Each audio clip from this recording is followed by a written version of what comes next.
How is your birthday going? A dream. A dream, he said.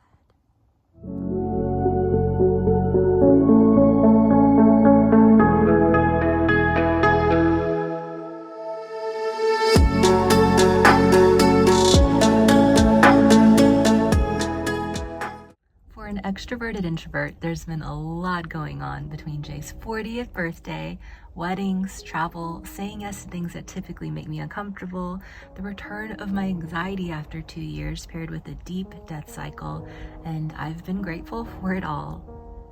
In the midst of my death cycle, so many old fears bubbled up to the surface, and there was a lot of grieving of attachments to old versions, which elicited a lot of suffering. But in that haze, I was able to glean some clarity, which strengthens every day. Even in my darkest moments, I've been training my muscles to tap into my highest timeline, to align with the wisest action I know I'm capable of, opening to what is. It's growth to acknowledge the inner resistance and instead know that in every single moment, there are choices available for you, noticing the landscape at large and feeling the interconnectedness of all things, to be here now. To be in kinship with strong women of color has felt so empowering, and 4-mile hikes go by in a flash and light up my heart, as for a while now, I've noticed that most things can begin to heal through sweating it out. Whenever I feel divided, separate, or dread creeps back up, I find that fully stepping into the sun, working up a sweat, returning to my deep belly breaths, and kicking off my shoes to feel the earth beneath me is the best medicine. Spring is also expressing itself on our perpetual summer island. Jay harvested the juiciest papaya for me, and a pro tip is to enjoy a few spoonfuls of seeds along with the flesh for its detoxifying properties. This is my first passion fruit from growing from seed. I'm so excited about this. I can't even fully convey how excited I am. How gorgeous. And my very first papaya from seed. So many beautiful gifts. Before we stepped off our little rock, Jay swept 15 lionfish off our reef. On this day, I formed them into little cakes and they were a delight. I think at this point, lionfish comprises of like 25% of our diet or something, and yet our first stop in Florida was for sushi.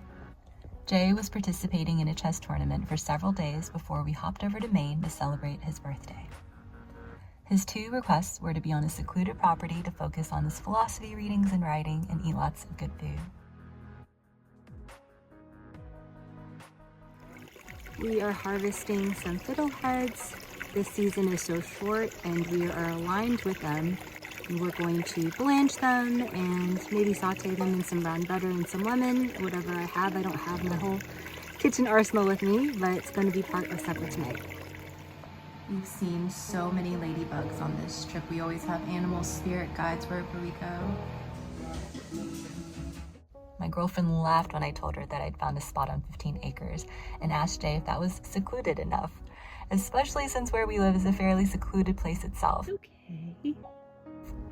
How I love my tourist spool though. Stubborn, yes, but earthy, sensual, dedicated, curious, intelligent, patient, and on I could wax poetic. And as expected, Jay ventured out early the first day, the icy rain not stopping him one bit.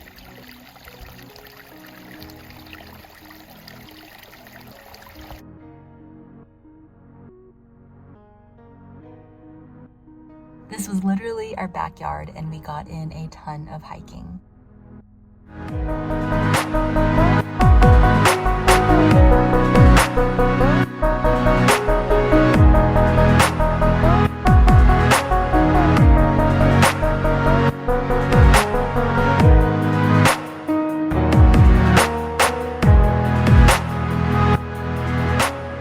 Today's hike, we're gonna go all the way to the top up there. I think at one point Jay was saying there's a ladder that we need to utilize. And of course he told me as we came very close to where we needed to go in the entrance. And he's always doing that because he says I work myself up.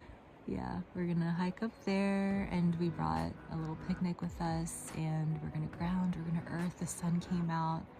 I can hear all these bird songs and I can just see spring budding all around us. It's really magical to witness. One of our favorite hikes on island is through the bush down a pretty steep cliff. Jay kind of just trailblazed it for us, but going up the rope is fine. I'm always great going up, but now we're at the top of a waterfall, and that is fine. Even that is fine. But then you have to cross this little waterfall and climb up that ladder. And I don't know if I've ever shared this, but I am actually really afraid of heights. So you really can't see. I mean, you can see the mountain range that we're parallel to kind of get an idea. But yeah, I guess I'm doing this. I couldn't get a good shot of her actually doing it because I needed to hold on myself. But she's crushing this hike. Look at where she went up. All the way up.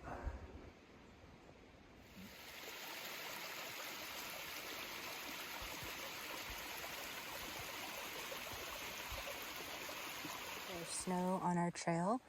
I haven't seen snow, I don't know, in like 8 years.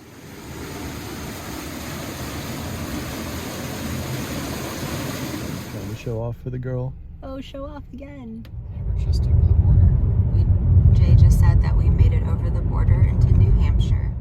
Exactly where I wanted to be when I'm 40 years old. Happy birthday, boss. Thank you, babe. How does it feel? Feels incredible.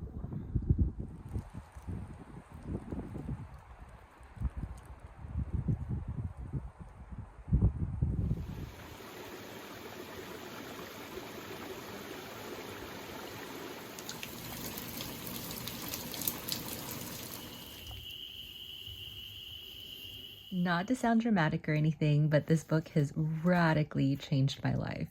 I literally picked it up secondhand without much thought, and only because I just finished my last book and I was still waiting for my other ones to come in. And on the surface, it's just about ego and how it's saturated with the wanting and fearing, and how that plays such a great role in our own suffering. And it creates these identities and attachments to form and narrative, but it's actually so much more than that. It reminded me a lot of my Zen teachings and investigates the root systems of fear and shame and the return of conscious alignment and the power of non-resistance, non-judgment, and non-attachment, which I had scribbled on my mirror for the longest time as reminders because it's so important.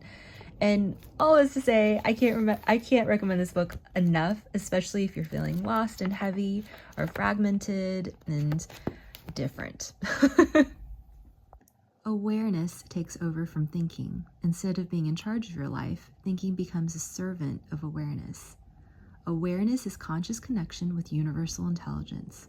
Another word for it is presence, consciousness without thought.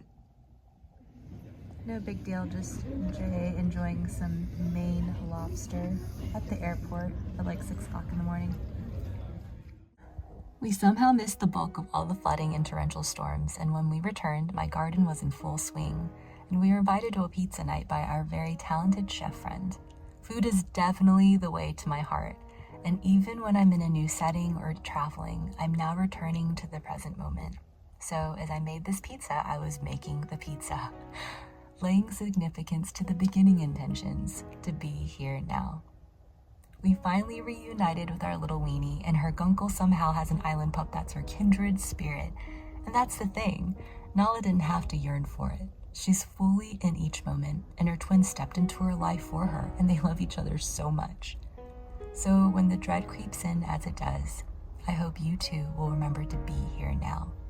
I'm remembering to pour so much gratitude into where I am today, expanding and flowing and learning how to step into conscious alignment.